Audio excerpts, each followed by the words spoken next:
السلام علیکم دوستو، آج ہم اپنی ویڈیو میں ایسے 4 واقعات کے بارے میں بات کریں گے جب دنیا میں وقت رک گیا تھا۔ بے شک اللہ تعالیٰ کی ذات بہت بے نیاز ہے۔ جب اس دنیا میں وقت رک گیا تھا، ہم آپ کو ایسے 4 واقعات کے بارے میں بتائیں گے۔ نمبر 1 پر جب آپ صلی اللہ علیہ وآلہ وسلم نے معراج کی، اس رات دنیا کا وقت رک گیا تھا۔ آپ صلی اللہ علیہ وآلہ وسلم کو جب معراج کی رات لے جایا گیا تھا، تب آپ صلی اللہ علیہ وآلہ وسلم جس بستر پر آرام فرما رہے تھے وہ اسی طرح ہی تھا جب آپ صلی اللہ علیہ وآلہ وسلم معراج کر کے واپس آئے تھے۔ نمبر 2 پر جب حضرت بلال رضی اللہ تعالی عنہ نے فجر کی اذان نہ دی تو تب بھی وقت رک گیا تھا۔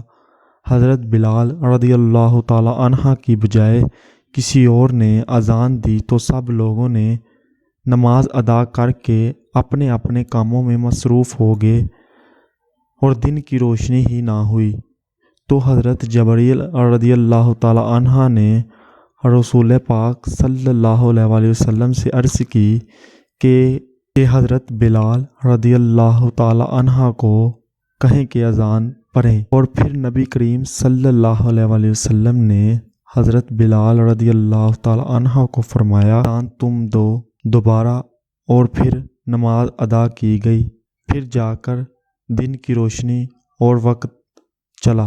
نمبر 3 پر جب حضرت فاطمہ الزہرا کے سر سے کپڑا اتر گیا اور سر کے 2 بال ننگے ہو گئے تو اس وقت بھی اللہ تعالیٰ نے وقت کو حکم دیا کہ رک جا۔ نمبر 4 پر حضرت علی رضی اللہ تعالیٰ عنہ کی نماز رہ گئی اور اللہ تعالیٰ نے اپنی محبت کا اظہار اس طرح کیا کہ وقت کو روک لیا۔ جب تک حضرت علی رضی اللہ تعالیٰ عنہ نے نماز ادا نہ کی تب تک اللہ تعالیٰ کے حکم سے وقت بھی رکا رہا۔